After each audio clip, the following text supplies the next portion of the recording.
হবে না। এই জন্য ইফতার করা একটা সুন্নত। আল্লাহ তাআলা আরহামুর রাহিমিন, এমন একটা মাস রমজান মাস, সারা বছর কিন্তু আমরা নাস্তা করি, সারা বছর যেটা নাস্তা করি রমজানে সে নাস্তাই করি।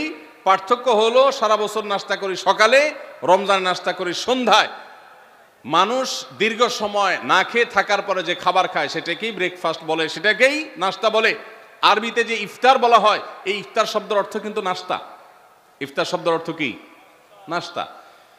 সারা বছর নাস্তা খেলে কোনো সওয়াব হবে, কিন্তু রমজান মাসে আপনি যদি সারাদিন উপবাস থাকার পর সন্ধ্যায় ব্রেকফাস্ট করেন, অর্থাৎ ইফতার করেন, তাহলে আল্লাহ তাআলা আপনাকে সুন্নাত পালন করার সওয়াব দিবেন। এই জন্য ভাই, ইফতার করা একটা সুন্নত। 7 নম্বর, ইফতার আবার তাড়াতাড়ি করা আরেকটা সুন্নত। এটা 7 নম্বর আমল, ইফতারটা একটু তাড়াতাড়ি করা। তাড়াতাড়ি করা মানে কি? সূর্য ডুবার 2-4 মিনিট আগে। কি বলেন?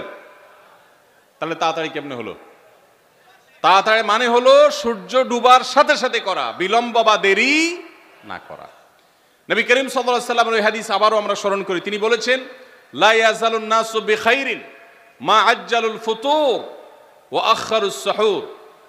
এই মানুষ, এই উম্মত ততদিন কল্যাণের উপরে প্রতিষ্ঠিত থাকবে যতদিন তারা ইফতার তাড়াতাড়ি করবে আর সাহরি দেরিতে করবে। ইফতার তাড়াতাড়ি করা এর মানে হলো সূর্য ডুবছে আর দেরি করবেন না। শিয়ারা এবং ইহুদিরা, তাদের মধ্যে রোজা আছে, ফাস্টিং আছে, তারা সেই রোজায় ইফতার করে হলো চতুর্দিক অন্ধকার হয়ে যাওয়ার পর, সূর্য ডুবার পর পর ইফতার করে না। তো এই জন্য নবী সাল্লাল্লাহু আলাইহি সাল্লামের আদর্শ হলো তার বিপরীত, অর্থাৎ সূর্য ডুবার পর পর ইফতার করে ফেলা, অতিরিক্ত বিলম্ব না করা। আল্লাহ আমাদেরকে আমলের তৌফিক দান করুন। 8 নম্বর আমল হলো ইফতারের দোয়া পড়া। ইফতারের দোয়া জানা আছে ভাই? কি দোয়া? আমরা একটা দোয়া কমন জানি বাংলাদেশে মানুষ, সেটা হলো আল্লাহুম্মা লাকা সুমতু আলা রিজকিকা আফতারতু।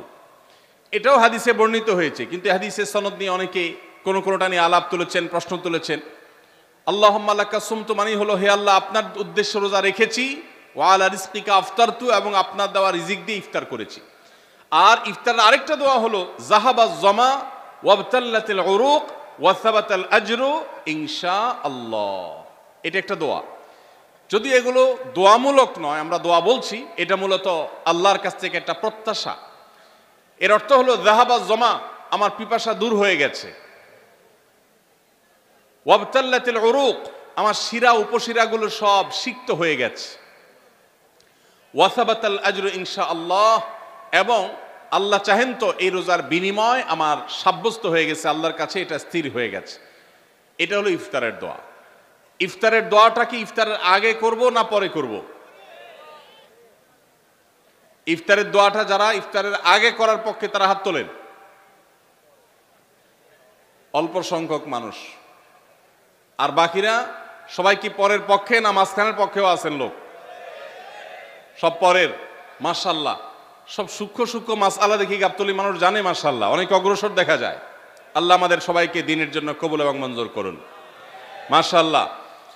ভাইরা আমার, ইফতারের দোয়াটা ইফতারের পরে করতে হয়, যেটা বেশিরভাগ মানুষ জানে না, কিন্তু আমি অবাক হলাম যে এখানে বেশিরভাগ মানুষ আপনারা জানেন, মাশাআল্লাহ, নলেজেবল মানুষ, বোঝা গেছে। ইফতারের দোয়ার অর্থের দিকে তাকালেই তো বোঝা যায় এটা আগে না পরে। দোয়ার অর্থের মধ্যে তাকালে আমরা দেখতে পাচ্ছি যে আল্লাহ শিরা উপশিরা সিক্ত হয়ে গেছে, পিপাসা দূর হয়ে গেছে, এগুলো তো ইফতারের পরেই হয়। অবশ্য আমি অর্থ আগে বলে দিছি, সেটা দেখে হয়তো আপনারা অনেকে বুঝে ফেলছেন, মাশাআল্লাহ।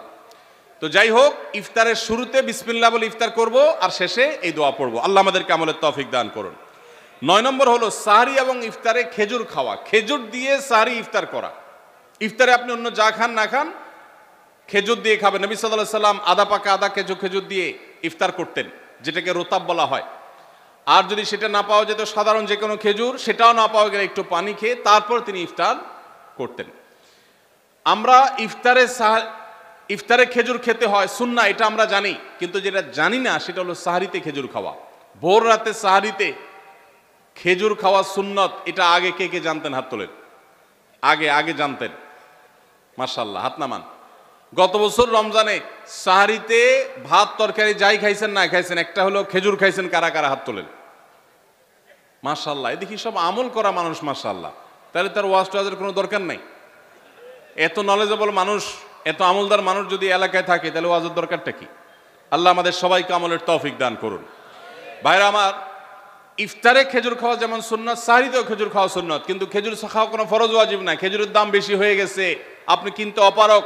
যদি একটা খেজুরও পুরো রমজানে না খান আপনার রোজার কোনো অসুবিধা হবে। তবে নবী সাল্লাল্লাহু আলাইহি সাল্লাম যেহেতু ইফতার এবং সাহরিতে খেজুর খেতেন, আর খেজুরে প্রচুর পরিমাণ সুগার আছে, উপকারী, যেটা মানুষের স্বাস্থ্যের জন্য উপকারী, প্রচুর পরিমাণ এনার্জি আছে, খাদ্য শক্তি আছে, সারাদিন রোজা রেখে আমাদের যে সুগারের ঘাটতি হয় সেটা পূরণ করার জন্য সহায়ক হয়।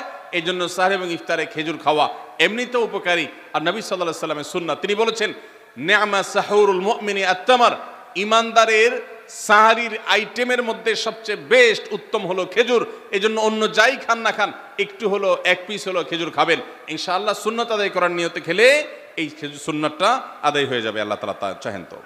তাহলে 9 নম্বর আমল পেলাম হলো সাহরি এবং ইফতারিতে খেজুর খাওয়া। 10 নম্বর আমল হলো সকল প্রকার পাপাচার বর্জন করা, গুনাহের কাজ থেকে বিরত থাকা। এইটা হলো রমজান মাসের দ্বিতীয় সর্বোচ্চ গুরুত্বপূর্ণ আমল। সিরিয়ালে আমরা 10 নম্বরে বলেছি, কিন্তু 27টা রমজানের স্পেশাল আমলের মধ্যে সবচেয়ে গুরুত্বপূর্ণ আমল হলো রোজা রাখা, আর দ্বিতীয় সর্বোচ্চ গুরুত্বপূর্ণ আমল হলো সব ধরনের পাপাচার বর্জন করা, গুনাহের কাজ ত্যাগ করা। যদি কেউ রমজানে রোজা রাখে আবার চোখ দিয়ে হারাম জিনিস মোবাইলে দেখে, স্ক্রিনে দেখে, পত্রিকার পাতায় দেখে, অফলাইনে দেখে, পরনারীর দিকে তাকায় থাকে, সে যদি কান দিয়ে হারাম জিনিস শুনে, গান বাদ্য, এই সমস্ত কিছু সে যদি উপভোগ করে, তাহলে তার এই রোজা আর উপোস থাকার মধ্যে কোনো পার্থক্য। মনে রাখবেন, রোজা শুধু পেটের হয় না, রোজা চোখের হয়, রোজা কানের হয়, রোজা হাতের হয়, রোজা মুখের হয়, রোজা শরীরের প্রত্যেকটা অঙ্গ প্রত্যঙ্গের হয়। একজন মানুষ যখন তার পুরো শরীরের রোজা করে, সে যখন সকল অঙ্গ প্রত্যঙ্গ দিয়ে আল্লাহর আনুগত্য করে, আল্লাহর নাফরমানি থেকে বেরিয়ে আসে, তখন সে সত্যিকারের রোজাদার হয়। আর যে শুধুমাত্র দিনের বেলায় পানাহার বর্জন করে, যৌনাচার বর্জন করে, আর সমস্ত পাপাচার অপকর্ম সে যথারীতি অন্য সময়ের মতো রমজান মাসেও করে, এই রোজাদার পেটের রোজা রেখেছে কিন্তু তার শরীরের অন্য অন্য অঙ্গ প্রত্যঙ্গগুলো আল্লাহর কথা শুনে নাই, সো সেগুলো কিন্তু রোজা রাখে নাই। এই রোজা আল্লাহর কাছে মাকবুল এবং গ্রহণযোগ্য রোজা হতে পারে না। অতএব আমরা রমজান মাসে সব ধরনের গুনাহের কাজ বর্জন করবো তো ইনশাআল্লাহ। প্রিয় ভাইরা আমার, রোজা কিন্তু আমাদের সাথে কথা বলে। রোজার ভাষা আমরা অনেকে জানি না, কি বলে সেটা অনেকে বুঝি না, কিন্তু রোজা আমাদের সাথে কথা বলে। কি কথা? সিয়াম শব্দের অর্থ, আমরা যেটাকে রোজা বলছি সেটা কোরআনের ভাষায় বলা হয় সিয়াম, হাদিসে বলা হয়েছে সেটাকে সওম বা সিয়াম। এই সওম বা সিয়াম একই শব্দ, এর অর্থ হলো বিরত থাকা। এর অর্থ হলো কি ভাই? বিরত থাকা, ব্রেক দিতে জানা। আল্লাহ রাব্বুল আলামিন রোজার মতো ইবাদত দিয়েছেন আমাদেরকে জীবনে ব্রেক দেওয়ার অভ্যাস গড়ে তোলার জন্য। আমরা যেন ব্রেক দিতে শিখি, আমরা যেন থামতে শিখি, আমরা যেন নিজেদেরকে নিয়ন্ত্রণ করতে শিখি।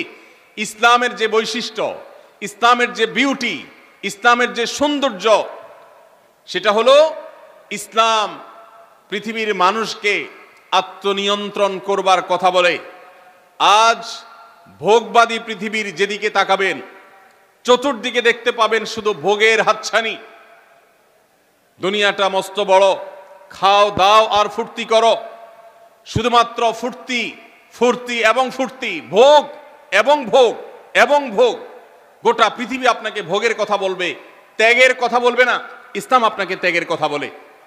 আপনি ঈদ উদযাপন করবেন, ঈদ উল ফিতর, সেখানে পর্যন্ত ইসলাম বলে আগে গরিবের বাসায় ফিতরা পৌঁছাবে, তারপর তুমি ঈদগাহে যাবে, ঈদের আনন্দ করবে। আপনি কোরবানির ঈদে পশু জবাই করে গোশত খাবেন, উৎসব করবেন। ইসলাম বলে ভালো কথা, তুমি উৎসব করবে, তোমাকে উৎসব করতেই দেওয়া হয়েছে, কিন্তু আগে গরিবের বাসায়ও গোশত পাঠাবে ঈদের, সেটা নিশ্চিত করবে, তার পাশাপাশি তুমি ঈদ উদযাপন করবে। আমরা যে রমজানের রোজা রাখি, এই রোজা আমাদেরকে বিরত থাকার কথা বলে। সেই বিরত থাকাটা কি? সেটা হলো আমরা যখন রোজা রাখি আমাদের পিপাসা হয়, আমাদের ক্ষুধা লাগে, পিপাসা হয়, আবার হাতের সামনে হয়তো পানিও আছে। আমার ক্ষুধা লাগে, হাতের সামনে হয়তো খাবারও আছে, কেউ দেখছেও না, সিসি ক্যামেরাও নেই, বদ্ধ রুমে কক্ষের মধ্যে, কিন্তু আমি রোজাদার। কোন রোজাদার রোজার মধ্যে খায়, পান করে? কেন? কারণ সে জানে আল্লাহ নিষেধ করেছেন। আমরা যখন ইফতার সামনে নিয়ে বসে থাকি সন্ধ্যাবেলায়, ভাইরা আমার, সারা বছর নাস্তা তো আল্লাহ তাআলা কম হোক বেশি হোক সবাইকে করার তৌফিক দেন। আমরা সবাই তো কম বেশি নাস্তা করি। সারা বছর